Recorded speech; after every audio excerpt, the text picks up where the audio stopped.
Mula sa kabisera ng Inglaterra, sa puso ng Britanya, London, UK. London, UK. Ito ang Channel Philippines Network, Pinoy Radio UK. Pinoy Radio UK. Sumasayang papawid 24 oras. 24 oras. Buong linggo. Sa www.pinoyradiouk.com. Ang mga pinakapaborito mga awitin, mga pinakaabangang programa, at mga sariwang balita at impormasyon mula at para sa mga kababayang Pilipino sa UK at sa buong mundo. Pinoy Radio UK. Pinoy Radio UK.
Okay, happy Tuesday mga kaibigan. Good evening ho. Welcome sa ating program. Ako po si Sunny Laragan. We're coming to you live on a Tuesday evening. Magandang gabi ho sa inyo lahat. Ayan, so dagdag kaalaman day ho or night tonight, although 6 o'clock ng gabi, pero alas 4 pa lang ho ng hapon napakadilim na ho, no? Yan ho ay ibig sabihin, nasa fall or autumn ho dito sa UK at ilang araw na lang ho, officially na winter time na ho, no? Dahil winter time is December, January, and February. Anyway, good evening ho. Welcome mo sa ating programa. Ito ho yung Legal Advice Corner. Meron ho subtitle to. Subtitle na to, The Beauty and the Beast, no? Ito. Kasi syempre, kasama ho natin dito, yung pinakamamahal nating abogada, Beauty and Brains ho yan, no? Siya ho ang managing partner po ng Deo Volentes Solicitors or DV Solicitors at siya ho ay batang-batang abogada ho, no? Hindi porke bata kulang sa experiencean, malawak ho, kanya nga ho siya ho ang head ng DV Solicitors na nakabase ho sa Bedfordshire. Anyway, good evening ho, welcome ho sa ating program, no? Programa, sabihin ko sana programa na pitin ako program tuloy. Ayan, papakilala ko na ho, tatawagin natin yung ating palagi ang kasama every Tuesday evening who makes our Tuesdays happy Tuesday. Mga kaibigan, ang pinakamamahal natin, no, ang Brains and Beauty, ang managing partner po ng DV Solicitors, walang iba kundi si Attorney Dana Quinto. Attorney, magandang gabi, happy Tuesday. Magandang gabi, Mr. Laragan. Happy Tuesday. Good evening, good evening, good evening. Katulad ng sinabi mo sa mga kababayan natin, tuloy po kayo, Mr. Laragan. Hindi tayo, eto naman, beauty and beauty ang subtitle na to. Actually, beauty and beauty dahil idadagdag po namin ang aming direct pa who's nandyan sa aming sasabihin ko background sa likod ng computer, but yes, it's a theme na nakakatawang uwi-uwian every Tuesday. So, kamusta Mr. Laragan? You look 100%. Mukhang fully recovered na at gwapong-gwapo as always. Nako, thank you. Yes. So, okay naman. Medyo balik ano na ng konti, no? Medyo I'm glad, no? Gustong-gusto ko sana, gustong-gusto ko to syempre na healthy tayo papunta ng winter time dahil napakalamig. Diyan ba sa area mo? Dito nag-uulan. I don't know kung diyan sa Bedfordshire nag-uulan. Kahapon, ano man, Lunes ba kahapon? Yeah, Lunes ngayon, Martes, no? Nag-uulan kahapon. Today nagkaroon ng sunshine, pero umulan ulit. And napakaaga ng sunset, yun lang, no? Yun. We were driving, may bagong kotse kasi itong si Sol, yung aking sweetheart. At we just did some test driving last weekend. So we went to Kent we drove all the way to Maidstone, and yeah, we had fun in the way, in the sense that we enjoyed yung bagong toy ika nga, no, namin. So yeah, yun lang. Ay, ikaw naman, Torny, how was it? How was your weekend, no? Kumusta? Ang bilis ng panahon, yun lang ang masasabi ko, malapit na mag-December. As Uy, you said, winter na winter. I'm looking at my computer ngayon at ang weather, ang temperatura ay 6 degrees Celsius. We're now in single wow. digits here in the UK. 6 degrees na. Malamig na kasi sabi natin for the past few weeks. Medyo weird kasi alam mo, mainit nung mainit eh. It was warmer than usual nung early November, but then since last week, umuulan-ulan. Hindi ko nga napansin na medyo busy. Medyo busy kasi for the last few days eh. So hindi ko napansin talaga na hindi nga ata umaraw dito sa amin sa Bedford. Ito na po yung panahon na halos hindi na po, nakikipagtaguan na po kami sa araw. Matagal-tagal na namin sa bago. Are you referring to last week? Attorney, are you referring to last week? No, earlier. I don't think we even had. Okay. Even dito sa Bedford, dito kasi sa Bedford, I think mas malamig kami ng 1 degree. One compared degree to London. Sa London. Kasi marami yung buildings. So, mas insulated ata kayo. Dito, it's pretty open. We don't really have huge buildings here. We were, I think ang pagkakaano ko, maulan-ulan. Madaling madaling dumilim, madaling sunset. It's very cold compared to yung temperatura natin 2 weeks ago. Definitely kumakatok na talaga tayo sa winter. Kaya tama ka, Mr. Laragan. Ito na yung panahon, nag-vitamins na medyo masipag na ako mag-vitamin na ngayon. Nag-vitamin D ako at yung sabi ko collagen tsaka multivitamin. So, masipag-sipag tayo mag-vitamins dahil maririnig mo may mga sumisipon-sipon na, may mga natatrangkaso. So, ano po kayo? Ingat-ingat po tayo at sana healthy tayo lahat ngayong winter dahil eto first winter after pandemic. Tapos na pandemic, 'di ba? I think we can first winter natin. First winter, no? Na tipong actually, 'di ba? Yung ngayon dikit-dikit na tayo, mga events eh. We're gonna be watching a Rod Stewart concert on Friday. So, dikit-dikit 'yan. Wow. Dikit-dikit na 'yan. Kasama ko si Peps last when was this? Sometime we also watched a concert sa O2. Dikit-dikit din na tao, no? So, yeah. So, tama ka. First December or Christmas time, na wala nang, hindi masyadong mahigpit. Hindi ka mukha last year, December, medyo mahigpit pa, no? Medyo meron restrictions pa tayo. Opo, meron pa mga kung ano-ano. Ngayon, eto na yung almost, actually, wala nang restrictions. Wala nang restrictions.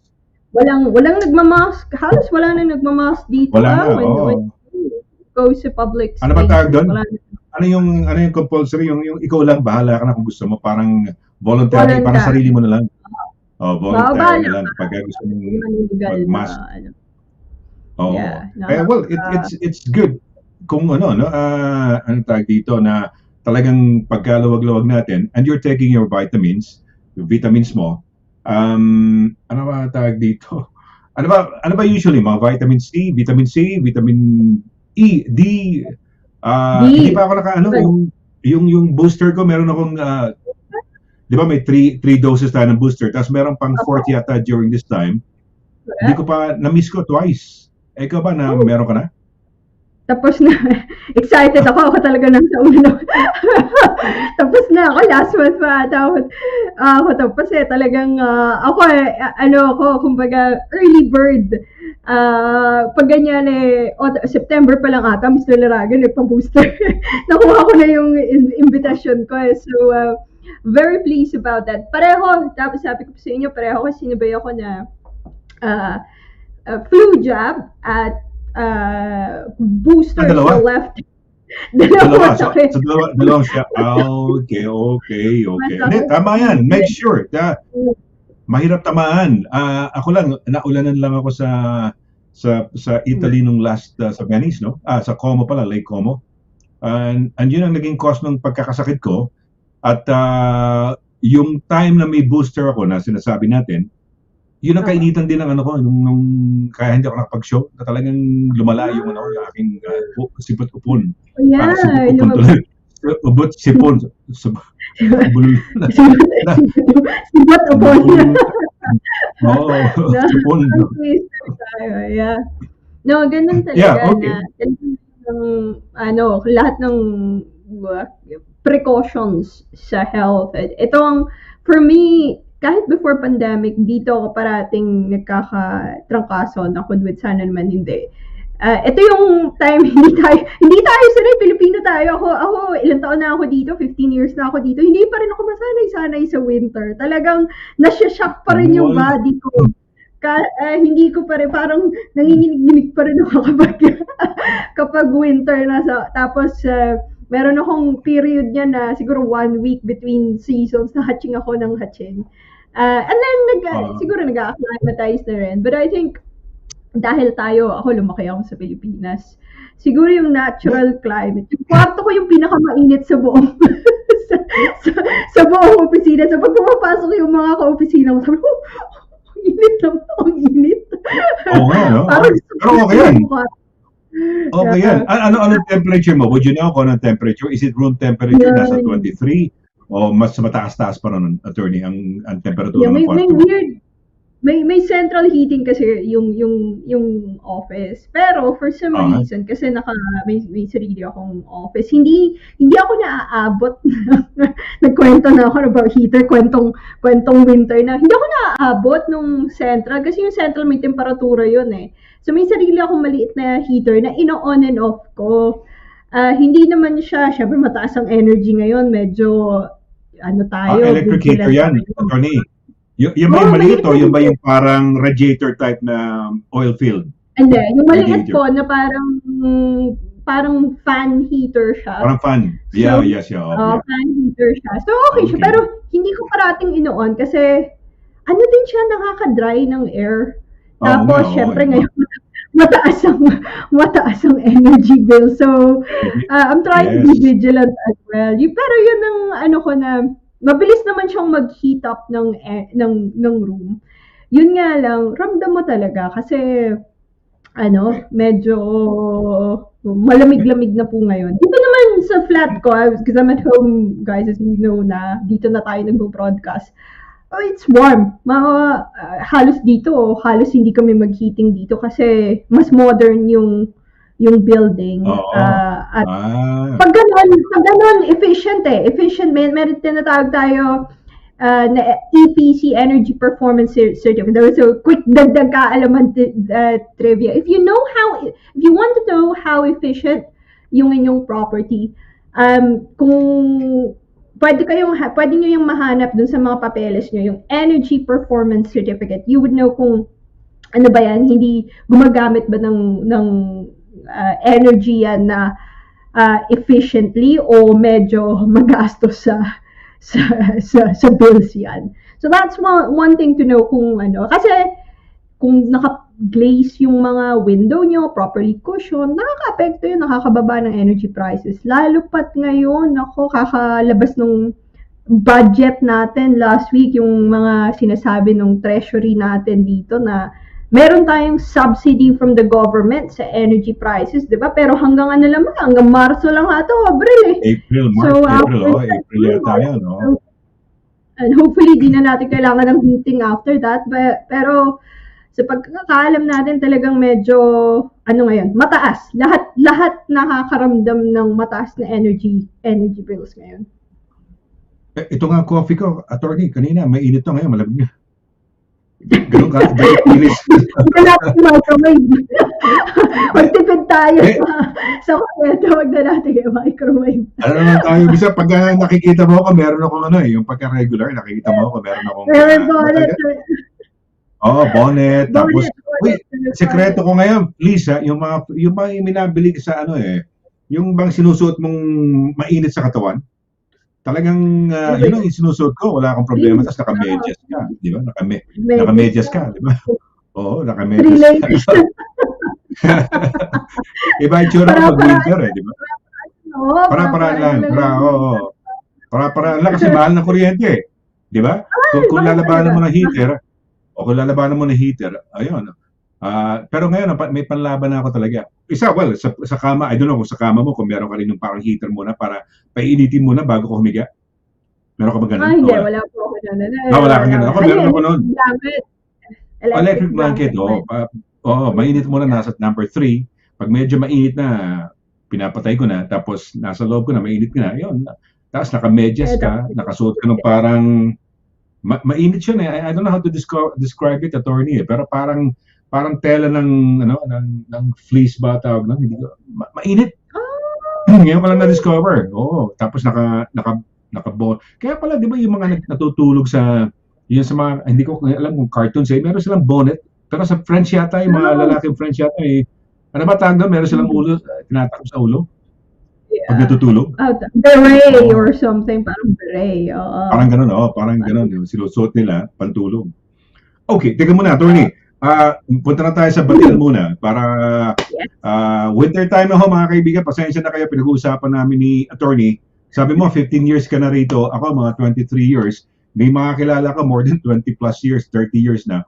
Talagang hirap po na winter. May winter na madali, may winter na mahirap, may winter na grabe, no? So, ganun talaga. Ganun talaga ang winter, no? Winter, spring, summer, and fall. Pagkatapos naman ng winter, andyan na naman. Masarap tignan naman yung namumukadkad ng mga, diba, dumating ako first time sa UK, winter time. Sabi ko, ba't walang leaves yung puno rito? You know? Yung pala winter time, di ba? Yung pala pag winter time. Wala, kalbo yan Kalbo mga puno, di ba? At this time, nahuhulog na yung mga leaves. And then by December, totally siguro wala nang mga leaves sa mga puno, no? Except yung mga pine trees o yung mga di ba? Yan talagang the whole year round may leaves yan Okay, sige. Sino ang unang bumati, attorney, malalaman natin sa okay, sige, roll tayo. Direct go.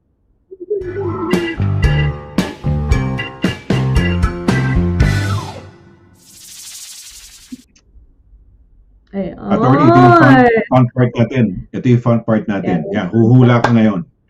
At kung yung mahuhulaan mo, syempre, di ba? Ibayin natin. Si Marian Galicia Paner, na-feel ko lang na parang, I don't know, na-feel ko na parang nauna si Marian Galicia Paner, but I don't know. Tingnan natin. Marian Galicia Paner. Let's see.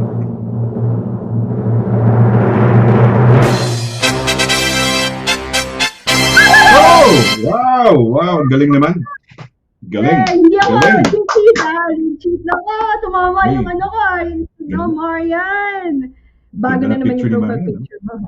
Si Marian nag-change ng picture every season. Picture mo ba yan, Marian? Totoo bang buhok yan? O wig yan? O ano ba yan? Totoo ba yan? What do you think? Totoo yan, no? Sa bagay, siya lang makakasagot yan. Totoo ba yan? O wig yan? Pero maganda. Sige, go. Maganda.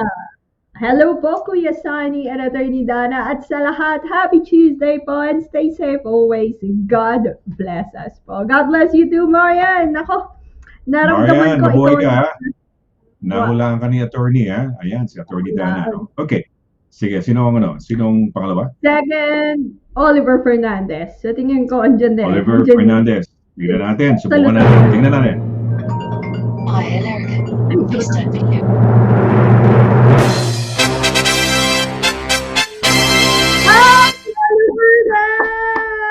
Oliver Fernandez. Ayan. Oo. Oliver Fernandez ang ating galing. Tama ka. So second, no? Oliver Fernandez, yes. Second. Basahin natin. Good morning from the other side of the world. It's the kind of season when the clocks kick back an hour just for us to be able to maximize daylight, which too many of us don't really do much. Tama nga naman siya. This reminds me of our topic today. I bet if Mr. Moon had a good lawyer, he could have gotten more from her Mrs. Sun. Napaka-witty ha. Witty si Oliver. I like that. Dapat nag-prenup. Ayun, may spoiler alert tayo. Baka na dapat nag-prenup si Mr. Moon kay Mrs. Sun nang nakakuha ng mas maraming asset na golden race.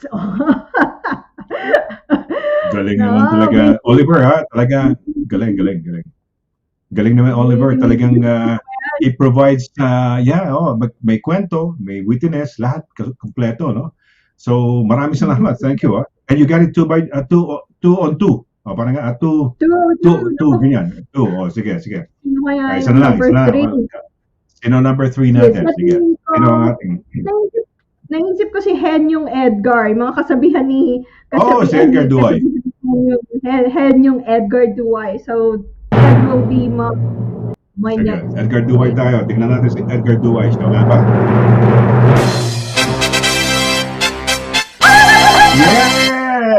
Yes. All right. Hat-trick Wow. tayo. Hat-trick. Edgar 3 in a row.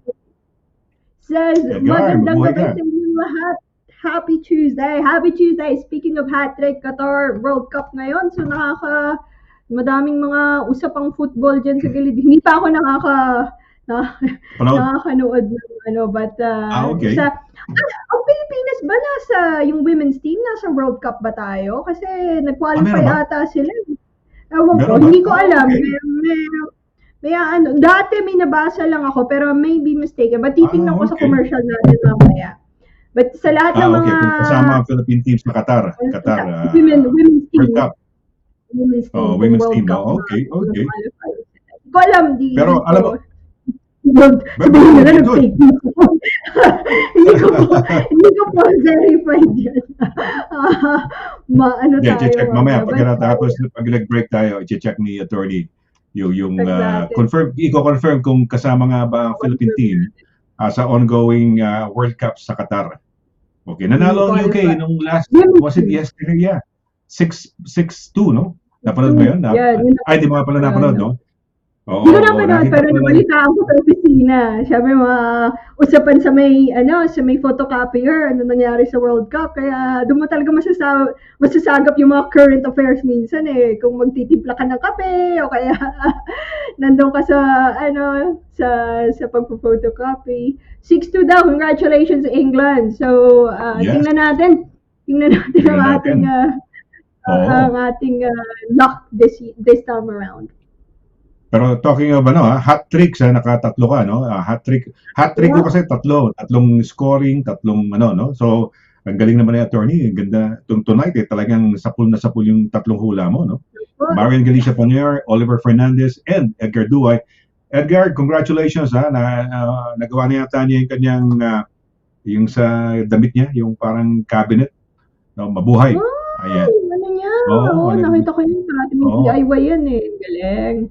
Oo nga, galing. Kaya ako'y naiinggit sa ganyan. Ano? Pagka nagdi-DIY, kasi minsan napupukpok ko yung daliri ko. No? Pagka nagdi-DIY. So, ayan. Okay. Well, sige, tuloy-tuloy natin. Sige, Direk, sino mo yan?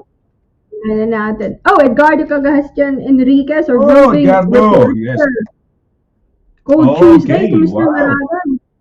Attorney Donna, Direct Pao, and to the viewers, Northern and Jubilee Line are very busy going to South and West if you can avoid. Looking forward to lots of learning again today. Thanks. Yan. Thank you, Edgardo. No? Northern Jubilee Line, ayan. Kasi Very Northern busy. Line siya pababa, no? Going south pero taking the Northern Line. No? Jubilee Line, very busy. Going to South and West. If you can avoid, right. Pero kung hindi ka makaka-avoid, wala kang way. Kung yun talaga pupuntahan mo. Lalo na kung more than ka, di ba? Wala kang iba pupuntahan. Pero may isa akong gustong testingin dyan, attorney, yung Elizabeth Line. Hindi ko pa nasubukan. I'd like to try. Give it a try. Yan yung Elizabeth Line. Okay, sino yan? Edgar Duway. Yan. Sabi ng henyo ni Ednyo, people who can manage to smile even when times are tough are amazingly wonderful, but if they can take others to smile with them, she or he is naturally kind at heart. Ayan ang ating kasabihan na naman. From henyo ni Oo nga. Ed yun. Oh, Oo nga. ayan. Si Enyo, no? Napakasaya talaga. Si Ed Oo. talaga. Nakakatuwa Pero yan. matindi ang mga ganun tao, matindi. Kunyari, kung may problema ka, may, ano tawag dito, tapos nakakasmile ka, di ba? Meron kaming Natural Pilipino yan, Mr. Laraga. Napansin ko, natural tayo sa ganyan. Yung Pilipino, karamihan sa Pilipino, alam mo yun, tayo pa may problema. Mabigat-bigat ang problema natin. Marunong tayong tumawa. Marunong tayong maghanap ng nakakatawa. Kaya, nakakatuwang kasama ang Pilipino pag ganyan. Minsan nga, alam mo, makikita mo yun sa mga online na may crisis na medyo nahahanap pa nila ang light angle. Pero, yeah, tama. Magandang ano yan. Darmin. Tama yan, no? Andyan Smile ko si Darmin. Ba? How beautiful. Darmin, kamusta dyan? Malamig ba dyan sa inyo? Sa Dito Belgium. sa amin, maulan eh. Brussels, di ba? Brussels, May heart siya. beautiful Attorney Dana Darmin. Quinto. Yeah, good evening na. Kuya May heart Sunny, siya. beautiful Attorney Dana Quinto. May heart pa. Nakakatuwa. Good evening, Darmin. Ayan, mabuhay. Ayan. Sige. Okay. Ay, may bago. May bago tayo, Mga Mr. Laragan. Logroño, Taga saan ka Remetro. rin? Bago ka. Taga saan ka? Maganda yun. Tinitingnan ko yung profile picture Oo. niya. God bless Bicycle? everyone. Hi, Bicycle? Anthony Dana. God bless you too. Taga saan Romana, kayo? good evening, ha? Oo, taga saan ka? Meron akong professor or teacher no high school, si Mr. Logroño, no? Logroño. Teacher ko sa economics yata no high school sa Notre Dame, no? Manila, sa Manila. So si Mr. Ano ba first name ni Mr. Logroño? Nelson ba o ano? Nakakalimutan ko na. Oh! Wow! Good evening. Si Damar. Attorney, naalala mo to? Ito yung siya yata sila yung nagsayawan na ano nung birthday ni di ba? Yung birthday ni pangalan ko kaibigan natin Lady yung capital Emily. letters. Lady Si Lady Evelyn. Emily. You're right. Lady Evelyn. Oo. Ito, one of those who danced yata, si Marilyn, no? Jones. Oo, doon sa, parang nagbigay ng special number. Para silang mga teenager sila, di ba? Yung mga, Teenager. Very talented. teenager sila. Oo, yung, maski nasa 60s na sila, 70s ba, talagang mukha silang teenagers talaga. So, Marilyn, mabuhay. Ayan. Kung naalala mo, Attorney, di ba meron akong pinakilala na grupo na nagsayaw sila, 4 yata yun. I think Marilyn is one of them. Or kapatid ni Marilyn yung isa sa mga sumayaw. Yeah, si Tita Lola ata yun. buhay. Kapatid mo ata si Tita Lola, Tita Marilyn eh. So, happy Tuesday din po and good evening din po sa inyo. Nakakatawa makita, very, very youthful looking. Yung mga ladies na sumayaw. Oo nga, tignan mo lang si Emmeline, si Lady Emmeline, di ba? At 75 ba siya? Ilang taon siya nung last time, nung birthday niya? 75. Did you remember? 75 na. Imagine 75. Mukha lang siya mga 38 years old or 40, di ba? Tama, 38. Batang-bata. Oo, 38. Oo. On a bad day, Batang-bata. 38. Pag on a good day, 30 lang. Oo. Okay, di ba? Okay. Ito, she looks very young. Di ba? Sa age niya. Oo. Ayun, no? Nagagalit si Marian. Nagre-react. Wag mo daw tanungin, Opo. wag mo daw questionin, Oo. Mr. Laragan. Oo. Ang kanyang buhok Ayan. dahil real daw yan. Defamation yan. Gusto ko lang malaman, yan ba'y magastos ba pagka mahaba ang buhok? Kasi shampoo, di ba? Hindi lang shampoo, conditioner. Yan, di ba? Sa bagay po, pwede na rin yan, Attorney, dahil makakatipid ka na sa gupit eh. So, Ayun. bawiin mo na lang sa conditioner at saka shampoo. Dahil, unless siya nagugupit sa sarili niya. Have you ever tried Ayun doing lang. it sa sarili mo, Attorney, na ikaw na nag-trim ng buhok mo? Hindi, pero na-try ko sa ibang tao, sa ibang tao. Okay. Nag-experiment. Sabi ko, gusto niya daw ng bank. Sabi ko, sige, nag-volunteer ako. Sabi niya, nag-ano ka na ba? Nakapagupit ka? Sabi ko, hindi, yung YouTube lang natin. Hindi. Banks? Safe to say, Okay. safe to say, hindi siya naging return customer ko. So, kaibigan ko to, isa sa mga childhood friend ko. Naglolokohan lang kami, pero mahirap. Tinuloy mo? Sa Tinuloy mo ba? Ginupitan mo, attorney? Tinuloy mo? Ginupitan mo? Slide lang, bangs lang. Slide lang. Konti lang. Bangs Oo. lang. Hindi ko na Hindi na tinuloy. paulit. Hindi na. Hindi ko bumalik. Ako rin, nakasubok na ako niyan. Mga trimming lang, siyempre. pero other than that. Yeah. Mahirap. Okay, attorney, Oh my- we're gonna have a short break. Yung maganda na yung pag-uusapan na, ano yung topic natin ba, direct, pakipasok nga lang. Ayan. Prenuptial agreements. Yung mga prenuptial agreement, pag-uusapan natin, nakaready na yung papel ko, nakaready na yung ballpen ko. So, handa na ho rin kayo, no? Kuha na ko yung ballpen at papel. Ayan, we're gonna have a short break at pagbalik ko natin, tatalakayin na ho ni attorney yung mga prenuptial agreements. So, wag ko kayo alis. Saglit po lamang.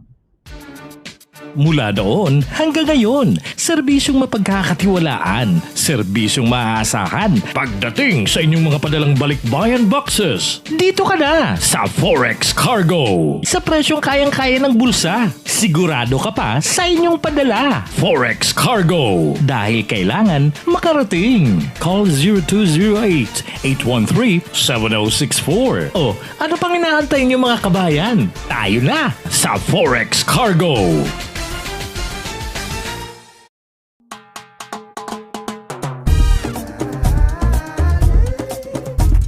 100% all natural.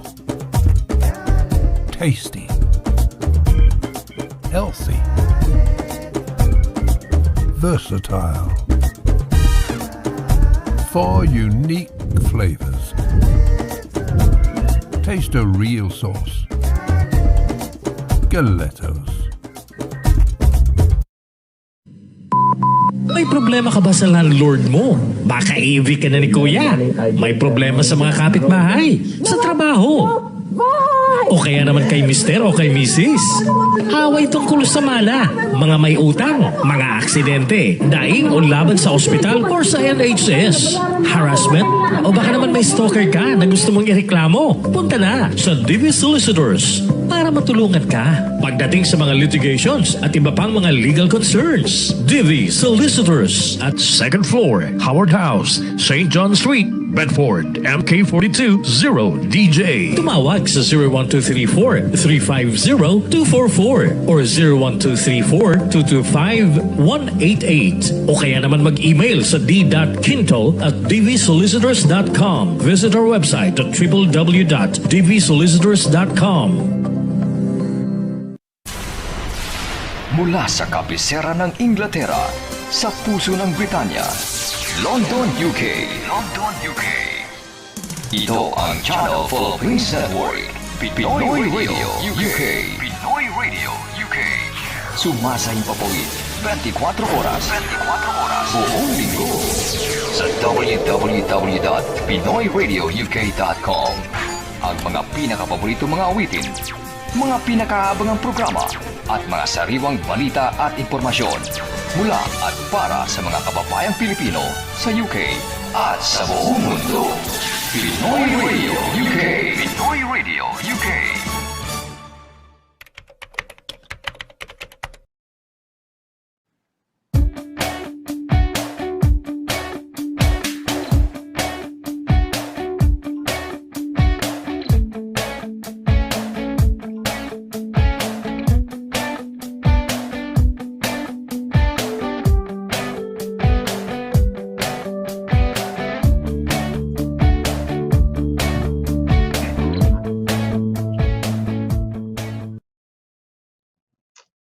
Happy Tuesday once again ho sa inyo lahat na nanonood ho sa atin. Sa mga first-timers ho dito sa ating program, welcome ho. No? Ito ho yung ating lingguhang legal advice program no? Na kapupulutan ho ninyo ng impormasyon no? Tungkol sa mga bagay-bagay na legal dito po sa United Kingdom. Siyempre, tawagin natin once again yung ating pinakamamahal na eksperto ho. No?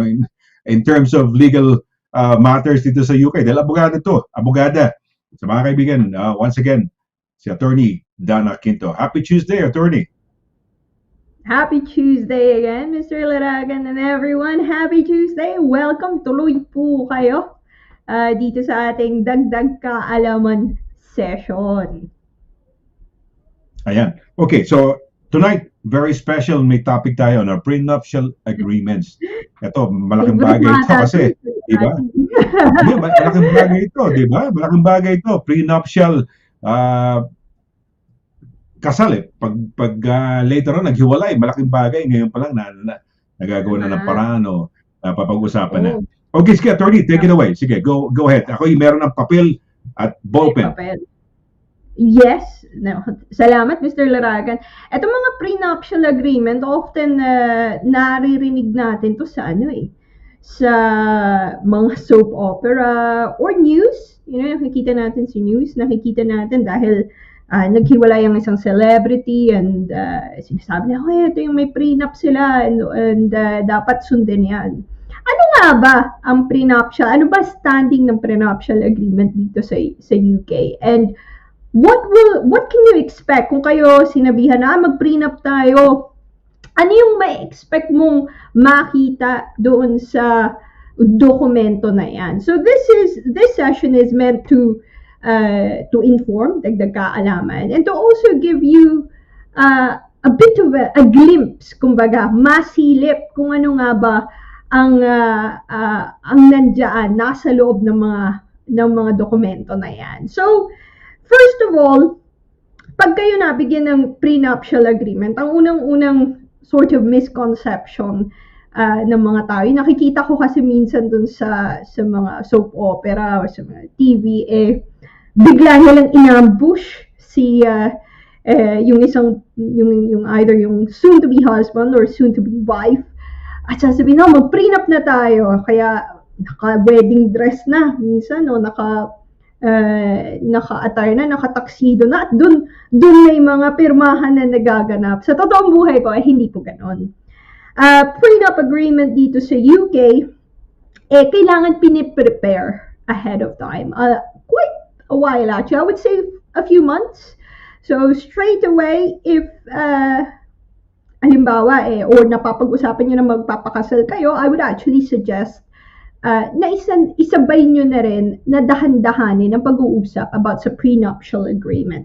We will talk about the validity of it first, and para malaman nyo kung bakit kailangan napakatagal. Bakit pala kailangan mga 6 months yan? Parang wedding preparation lang, Attorney Dana.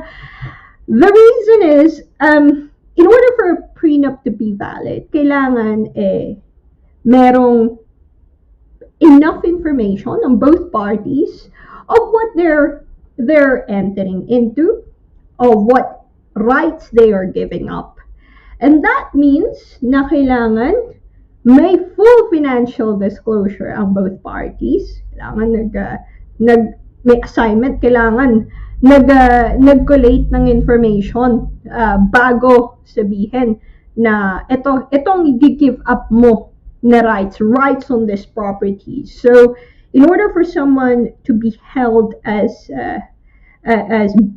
bound by a prenup, kailangan alam niya kung ano yung worth nitong mapapangasawa niya. Ano yung sinasabi mo, separate to, hindi mo to pwede i-claim on a divorce. Secondly, kailangan may advice. So, kailangan may abogado na magbibigay ng advice.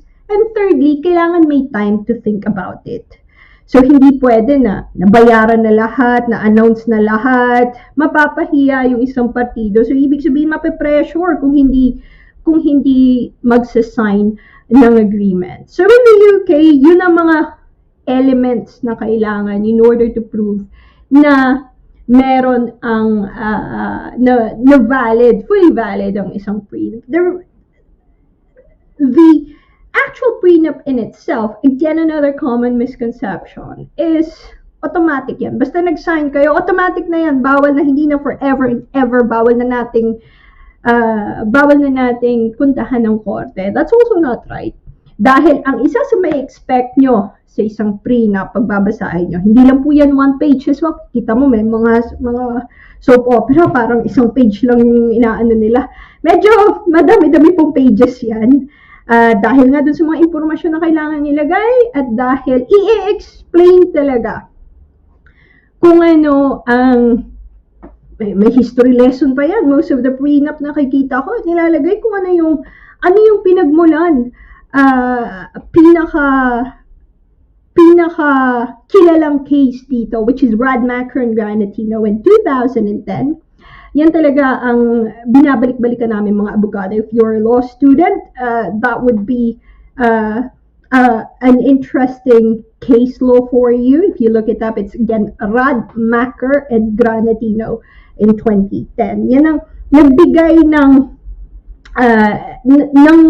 guidance sa korte kung paano nila ititreat ang isang prenup. So, what we're sure of as lawyers is hindi pwedeng i-exempt ng prenup ang korte. Hindi pwede na absolutely wala ng jurisdiction ng korte. So, check pa rin ng prenup, check pa rin ng korte kung reasonable ang prenup nyo.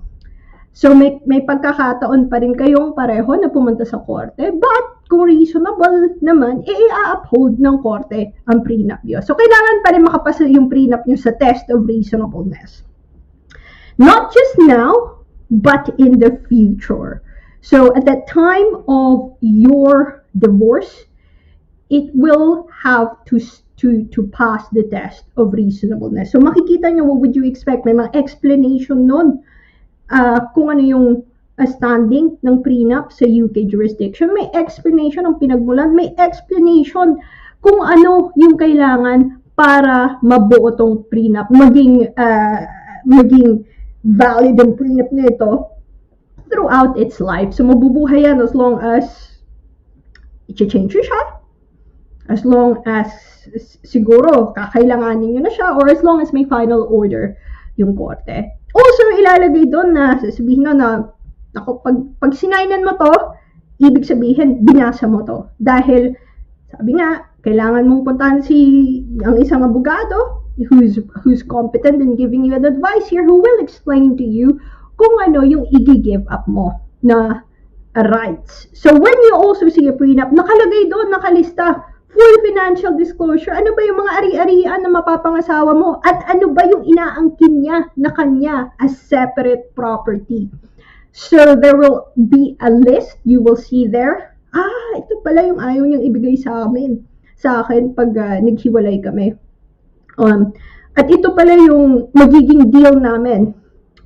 Ito pala yung magiging hatian namin kung maghihiwalay kami. O ito yung settlement na ino-offer niya if ever we reach what we call a permanent breakdown of marriage. So parang, as you can see, ngayon pala natin pinag-uusapan, medyo, it can get awkward, it can get difficult, especially if alongside, iisipin po natin, imagine nyo, ito yung pinag-uusapan nyo, then the next day, pupunta kayo, or after ng pag-usapan, pupunta sa lawyer, pupunta kayo sa cake tasting. So, that's the reason why you need time. Kasi ito yung mga bagay na hindi mo madadali-dali. You can't really pressure people. You can't really push people to digest it so quickly because organically, hindi siya ganun ka romantic na discussion. So be very, very, also expect that. Expect it to be, not so, expect it to be a bit formal. May more formal discussions about that. Expect it to not, na baka meron kayong hindi pagkasunduan. But that is the time to test your communication as well. Kung solid ba ang relationship na kaya nyong makipag-usap sa isa't isa. At malaman kung ano talaga ang expectation nyo sa inyong marriage. Expectation nyo kung hindi magiging successful yung marriage nyo. So you have to, those are the things that you have to expect na makikita sa isang prenup na may sasabihin siya, akin to kahit na maganda tayo, akin to dahil pinamana to ni lolo or whatever. And maybe kung may anak kayo, maybe iba yung offer niya if you are to settle. Now, as I've said, kailangan ng review provisions dahil, magic word, kung magkakaroon kayo ng kids, children, it will change the landscape completely dahil nga, kung kayo lang dalawa, madali lang. Most of the time, both people are working. But, especially here in the UK, yung childcare, it's a major factor. Baka may isang partido na kailangan mag-give up ng career. So, one might say na, pag nagkaanak na tayo, I gave that up for the relationship, for the family, and it can't be na sa'yo na lang lahat. So, may mga ganong argumento. So, that's the reason why expect, as well in a prenup, na kami mga lawyers, we will trigger a review, or we will say to you, please review this if there are major changes in your life, especially kung magkakaanak kayo, especially if you will move to another jurisdiction, may mga changes, major changes in terms of your ability to earn. And also, just by time passing, 5 years, normally ang nilalagay namin, you have to review it every 5 years. So, please do, hindi lang yan lip service. Dahil nga, as what I said earlier about validity, magiging valid lang ang prenup kung reasonable yon sa inyong sitwasyon. Kung naaayon yun sa sitwasyon nyo, in the future, kung gagamitin nyo na yung prenup. So ngayon dito tayo, 2022, hindi naman natin alam mangyayari sa 2032, di ba? Or 2040. So, it's best to review it as we go along so that we can keep up with the changes in the relationship.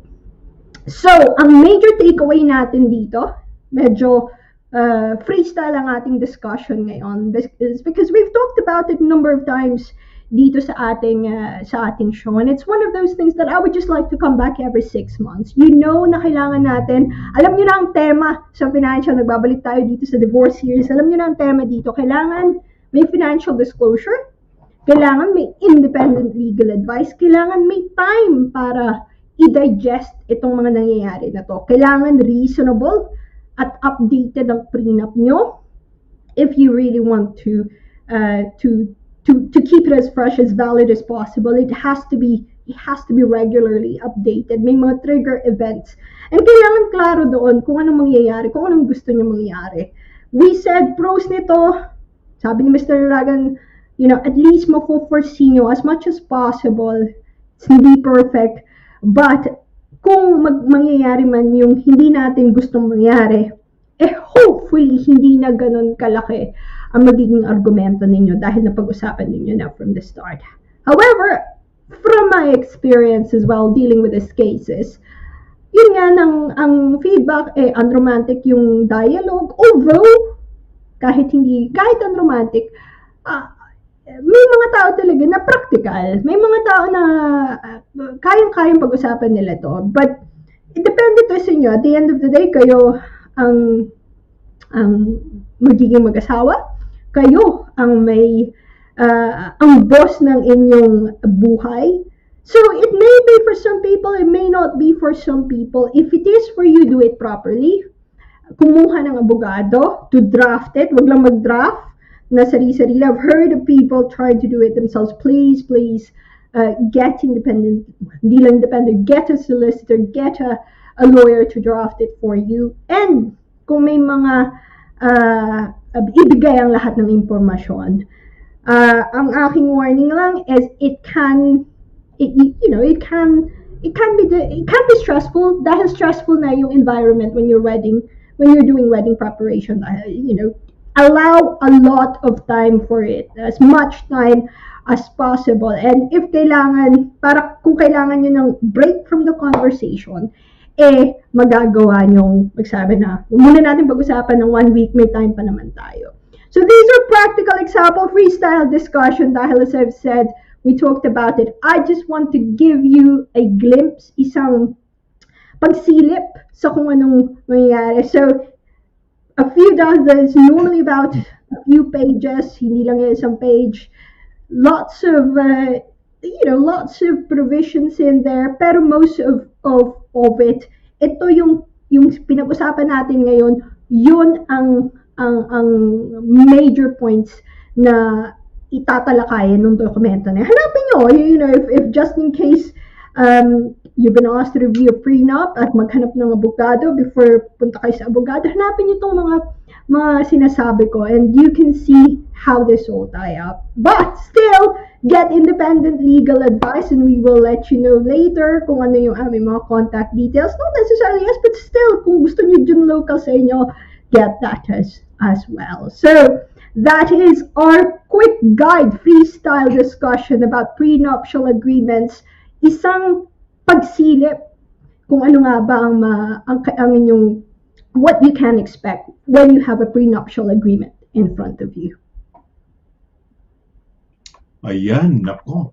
Alam mo, naiintriga ako dito sa Radmacher at saka Granatino, na kaso. Ito pa lang Yes. Aires pala to si Catherine Radmacher. Yung kanyang friend, well, she's German. The husband, the ex-husband is Nicholas Granatino, no? And banker right. yung si Granatino, si Radmacher she's an heiress, mayaman, and malapit na sila yung ikasal, mayaman, oh. So, para pinush ng family na magkaroon ng antinuptial, they call it antinuptial, pero prenuptial yun, no? Na agreement. Eh si French, who was a banker that time, hindi na siya nagkuha ng independent advice, basta parang pinabayaan lang. And then later on, when they separated, so in 2006 yata, 1998 sila kinasal, o nag-asawa. 8 years after they separated, or they divorced, they have 2 kids yata. Hindi ko alam kung daughters, no? Pero very intriguing to. This was in 2010, a case in 2010, di ba? Tama. Oh. Correct. So, yes, it's 2010. One of my most favorite cases of all times. Isa sa pinaka-paborito kong kaso. I would never forget that Radmacher and Granatino. Kasi, unang year ko sa law, 2010. Nandun ako sa first year ko when I was still studying. Napakalaking, talagang controversial na kaso yan when I was studying. Mm-hmm. I've seen the case develop. I've seen drafting develop because of that case. Just because of that, yung guidance na binigay po nila, best practice guidance since then. And so far, hindi pa naman masyadong, may mga tweaks. Pero doon talaga yung binabalik-balikan namin. And to think, Mr. Laragan, 12 years ago lang yan, 12 years ago lang po yan, na nagkaroon kami ng guidance from a higher court about prenuptial agreement. It's a show of times, I think. Yun ang sort of a change in a modern society na mas padami. Simula po niyan, dumami ng prenup. 8-1, isang dissenting opinion sa Supreme Court. 8 ang for yung ganung decision. 1 was a dissenting opinion from Lady Hale yata, o McHale o Hale. So, I've met her. Mabait po yan. Sino? Si Baroness Hale. Si Justice Hale. Baroness Lady Hale. Oh, yeah.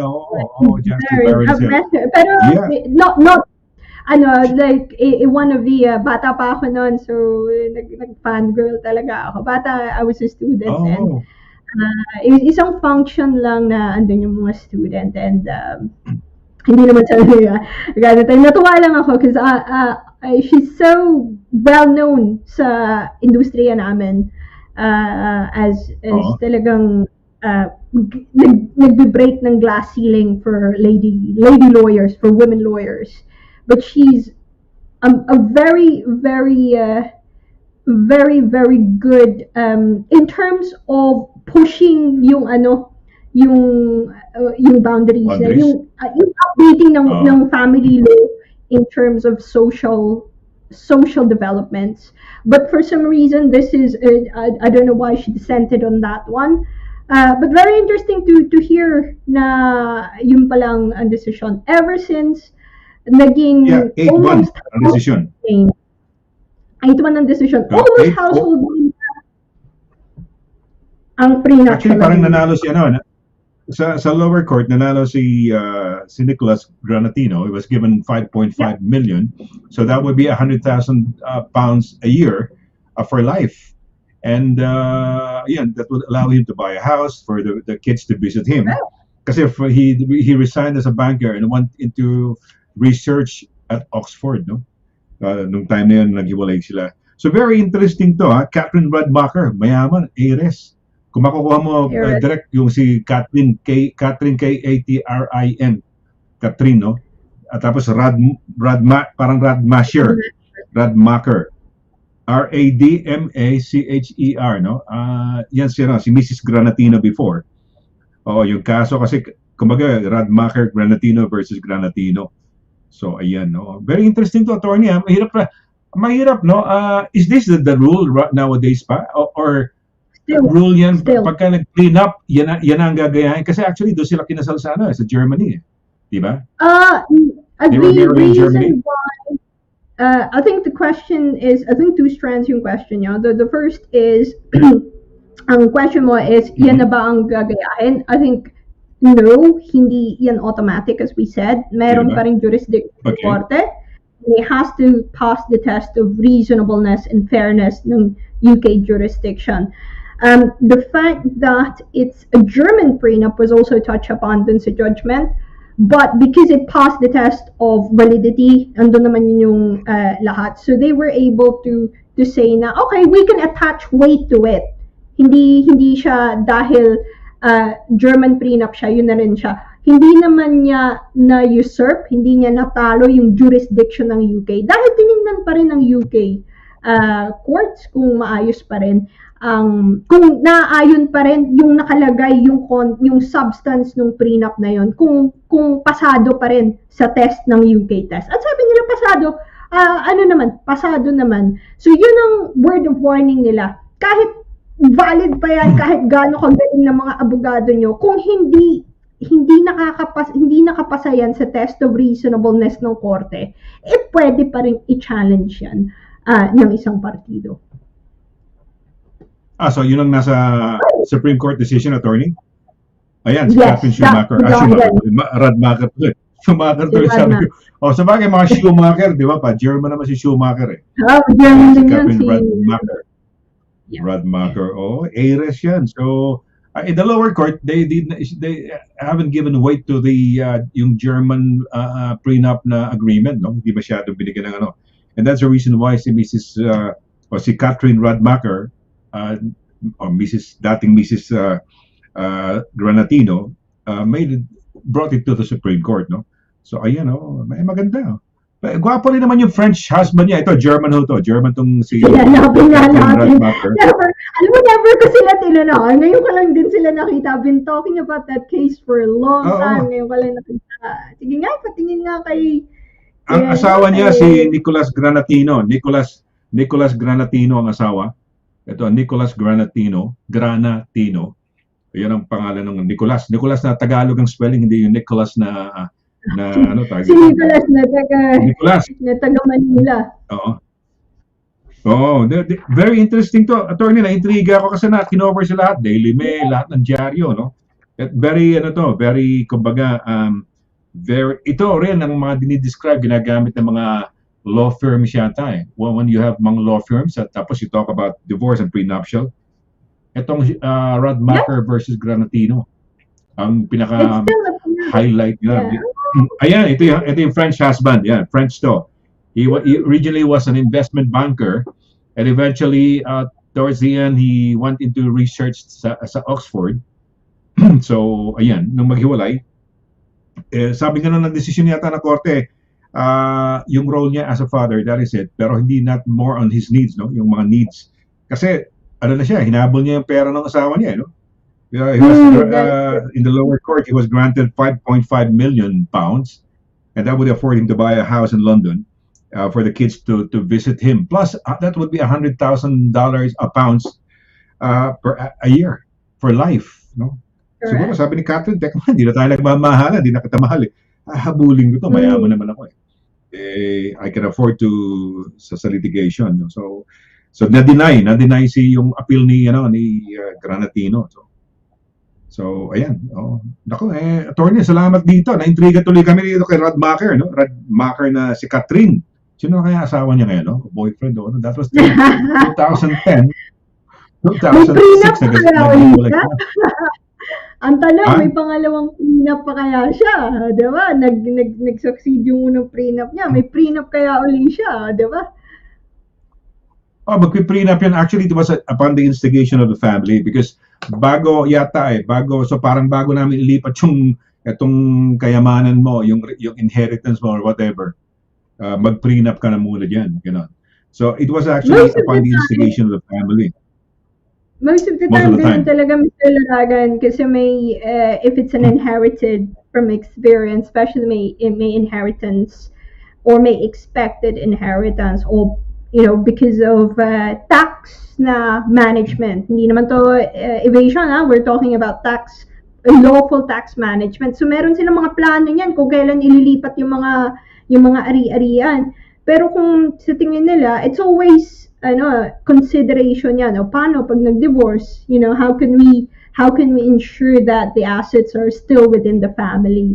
So isa yan sa consideration talaga nila na ang isa sa motivation is coming from yung mga upper generations who probably accumulated the wealth or accumulated the wealth from previous generations at they're expecting na itong generation na to ipapasa din with further generations at hindi mawawala sa pamilya ang kayamanan.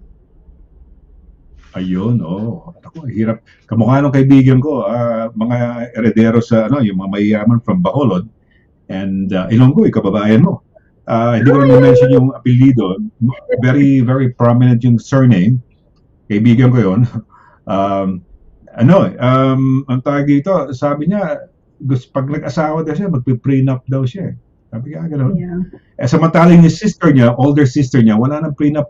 Yung asawa niya sa Amerika, talagang wala. Talagang kinuha pa niya yung kanyang inheritance, yung share niya sa family.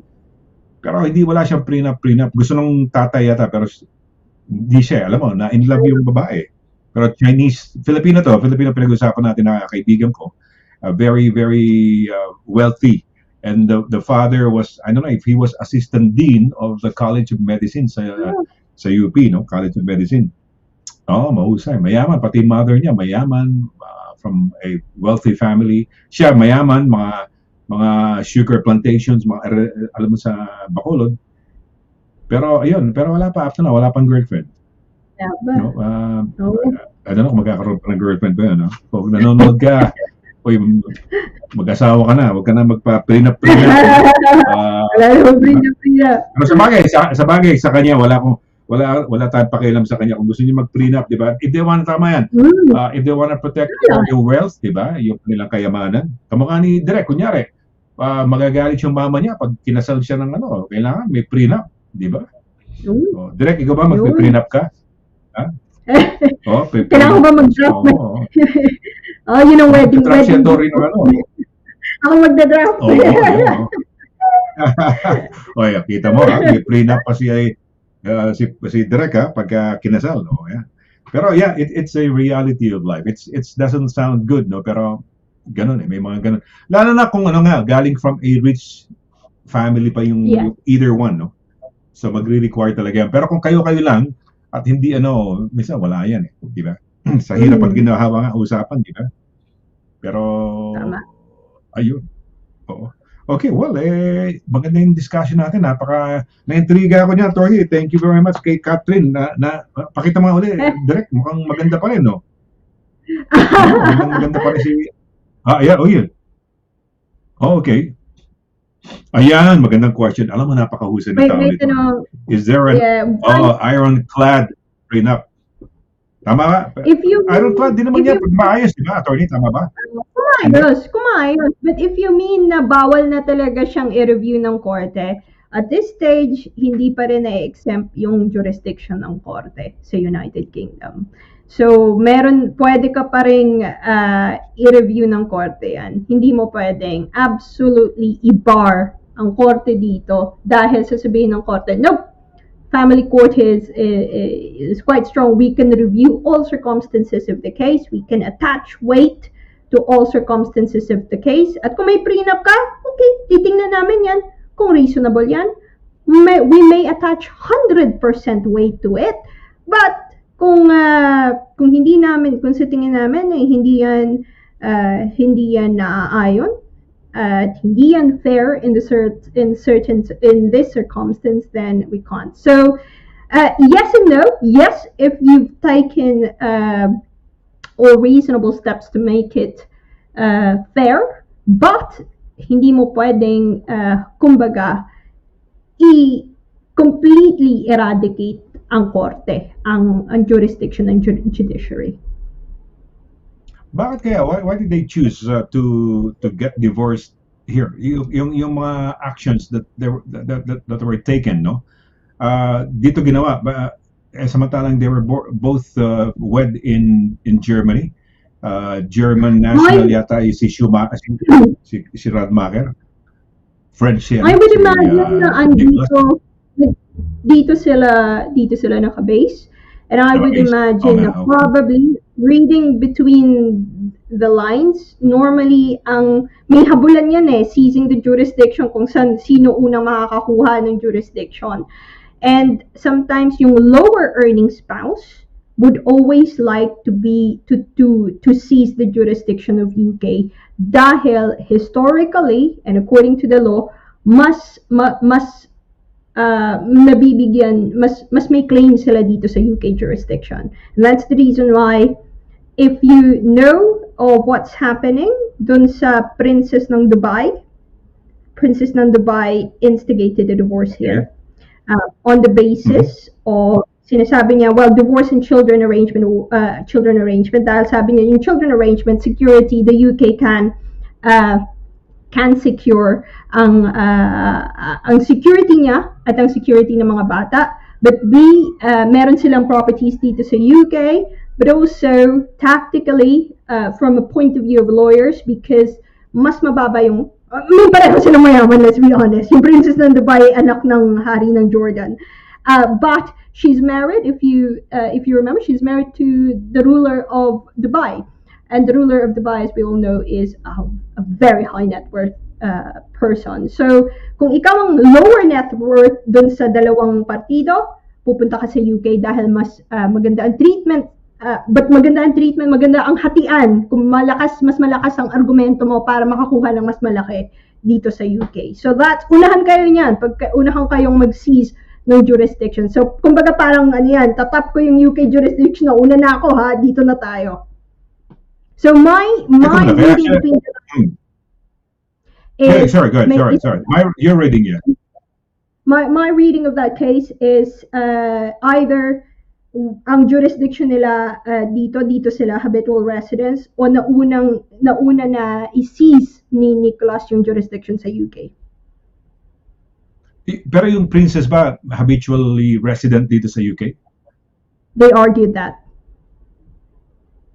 Kasi kamukha niya, kunyari Pilipino, isang mayaman, tapos yung babae, pwede ba niya dalhin yung case dito sa UK? They have to have a link with the UK. They have to have a link sa UK. Yeah, they have to be habitually resident. So, kailangan yung mga properties sila dito. Most of them, we may see them abroad, but actually, hindi natin nakikita most of the time. Andito yung mga yan. Andito yung mga anak nila. Nasa boarding school yung mga anak nila. May mga properties sila dito.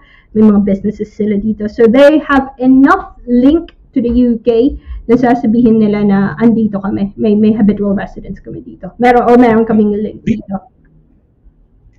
Dito ba, attorney, ang batas ba sa UK halimbawa, sa Pilipinas, this is the civil code. Anything that comes in within the ano ba tawag, may term kami noon during the marriage, during the celebration of the marriage, tawag na parang sa technical term, it says habang kasal pa sila, during the celebration of the marriage, habang kasal may dumating na swerte, yaman o whatever yung ano yan, conjugal yun.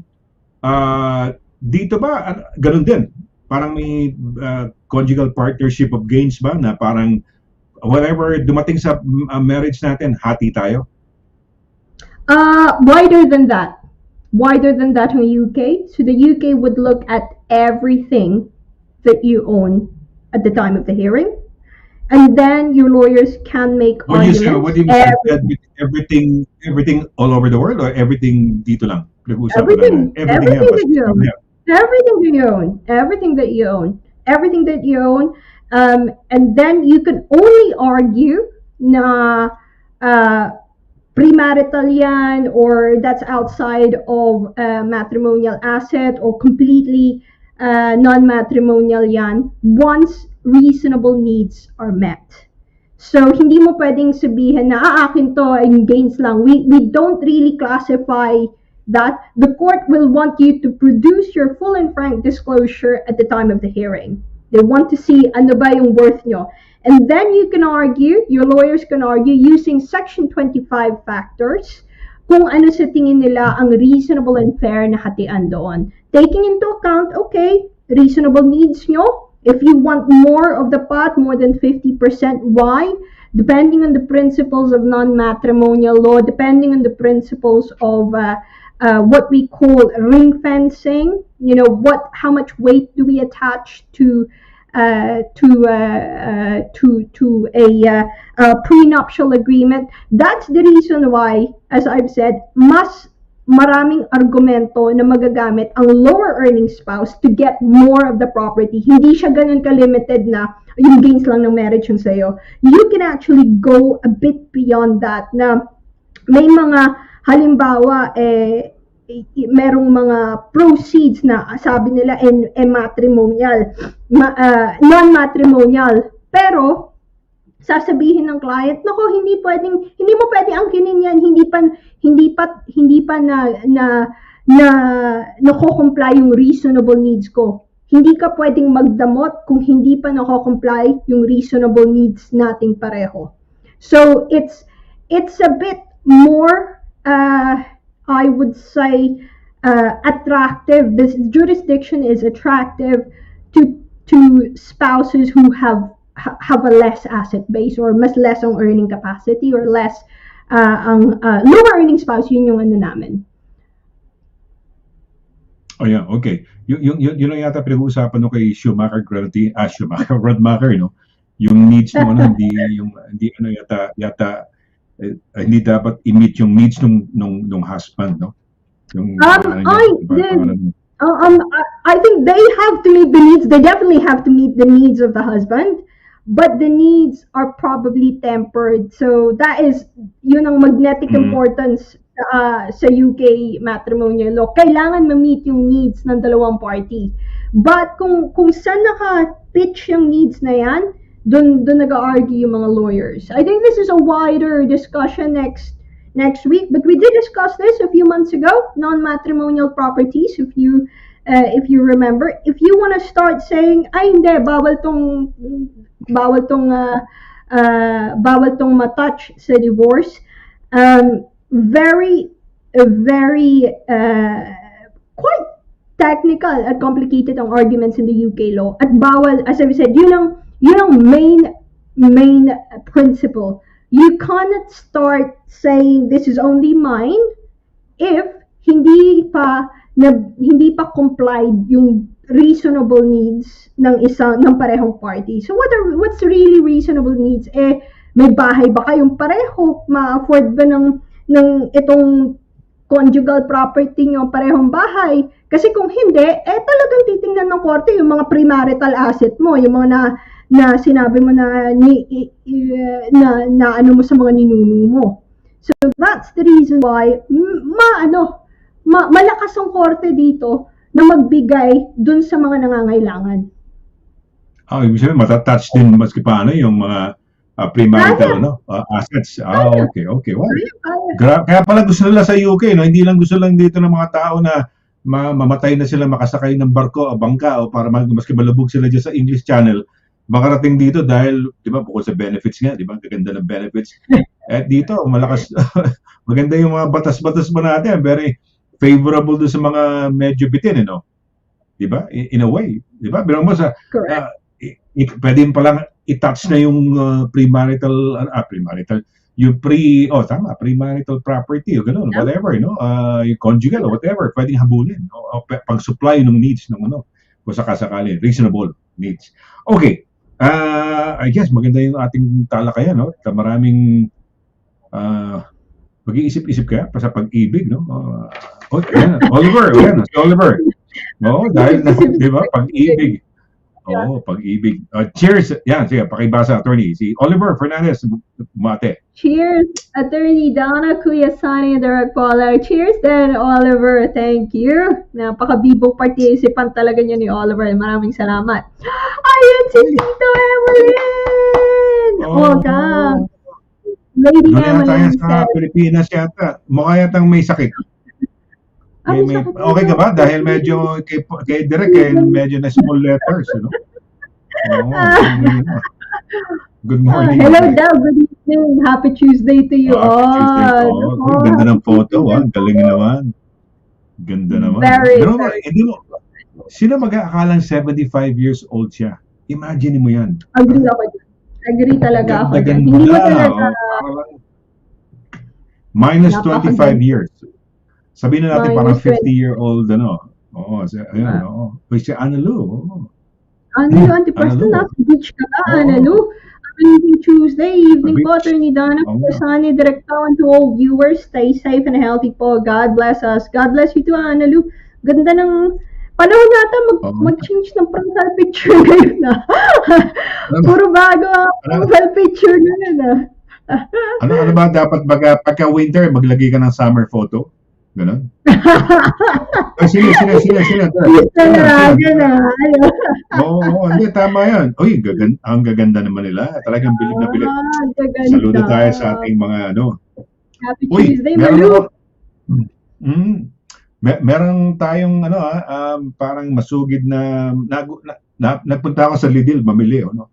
Hindi ko lang meron pala tayong isang kumbaga parang regular viewer si Cesar Baya. Sa mabuhay ka, Cesar, no? Cesar Baya. Oo, nakakatuwa naman. Oo, unang tanong niya sa akin, kumusta ho yung ano niyo? Yung nga sa Italy kong biyahe. Sabi ko, okay, alam mo. Mabuhay, no? Kuya Cesar. Kamusta daw Oh, ang biyahe? Cesar Baya. Oh, from Isabela. Isabela. Ayan, mabuhay. Mabuhay ka, mabuhay. Si Logronio, taga saan, hindi pa sumasagot. But anyway, Miss Logronio, ano first name ni Logronio? Oh, taga saan ka? But mabuhay ka, no? Okay, well, I hope you guys had a wonderful time dito sa ating yung ating dagdag kaalaman, no? Yung prenuptial agreements. Thank you, attorney, si Catherine Radmacher at si Nicholas Granatino. French and German wife, no? Shout out kay Jan. It's very interesting. 2010 landmark decision. Okay. All right. Well, I guess, attorney, baka may naaalala ka pa, may mga shoutouts ka at paano kang kukontakin, go right ahead, please. Siguro yung contact details na lang po. If you wanna contact us or contact me, dana.quinto@dvsolicitors.com or telephone number or via telephone 01234225188. Again, it's dana.quinto@dvsolicitors.com or call me at 01234225188. Thank you, Direk Pao. Thank you, Mr. Laragan. At maraming salamat po sa lahat ng mga bumisita ngayong gabi. It's always great to see you guys. It's always good to come home to you guys. So, thank you. At see you next week. Last Tuesday ng November. Tama ba? Tama po ba? Tama nga. Last Tuesday. No, November. Imagine that. Last Tuesday. Okay. Tapos December na actually, no? Naku, malapit na birthday mo, attorney, ha? Oo, para malapit na. Hindi ka para ka nga si Lady Emmeline, no? Hindi ageless, no? Talagang very beautiful. Oh. And then, well, we're so proud of you sa nakakita ng abogadang very very beautiful and young looking, di ba? Iba nga gustong mukhang bata. Isa na ako rin, gusto kong magmukhang bata, pero hindi pa pwede. So, yung feeling na yon, at least makita lang kita, attorney, feeling na ako, parang bata na rin. Ayan. So, teka muna, attorney, bago ako magpaalam, I'll call you, isang quick call lang sa'yo pagkatapos itong show, I'll call you sa phone. May itatanong lang ako sa gilid na para sa ano lang. Okay, alright. So, papaalam na tayo. Ayan. So I guess it's time for us to say goodbye. Nasabi mo na kung saan ka pwedeng kontakin? Nasabi na ba? Direk? Sabi na po. Okay na ba? Yes, Okay na. Okay na. Okay na. Ayan. Oo. Nako. And next Tuesday na ho, December naman, month of birthday ho ni Attorney yan. No? So tama-tama, pinapanganak ka, bagong taon, di ba? Magbabagong taon na, malapit na, no? Diba? So, malapit na. December na ho, mga kaibigan. At may kaibigan ako, uwi ng December. So, mabuhay. Okay. Well, I hope you guys had a wonderful time tonight. Marami tayong natutunan yung prenuptial agreements. At very intriguing ho ito, no? Maski paano. Kung may mga questions kayo, don't hesitate to contact attorney. Kung may paglilinaw pa kayo, syempre, baka minsan nahihiya kayong magtanong, pwede nyo hong itanong ng direkta, no? Kay attorney po. Okay, so sa ngalan ho ni Attorney Dana Quinto, yung ating legal advice expert po in terms of legal things dito po sa United Kingdom, at sa ngalan din po ng ating direktor ng ating programa, no? Na kung di dahil sa kanya, siyempre kami ni attorney ay hindi makakapag-broadcast at we won't be able to touch you. We're touching them by way of our presence and our voices, no? Hindi ho mangyayari kung di ho wala ho sa ating director. So, malaking bagay din ho yung ating technical arrangements, no? Yung ating technicals dito sa ating show. So, sa ngalan din ni ating director, si Paula Perez, ito po si Sunny Laragan nagsasabing thank you very much sa inyong walang sawang pagsubaybay dito po sa Legal Advice Corner. Let's do it again next week, no? Happy Tuesday again next week. Sabi nga ni attorney, last Tuesday yata for the month of November. So till then, take care, God bless, and good night. Bye. Good night. Bye-bye. Good night.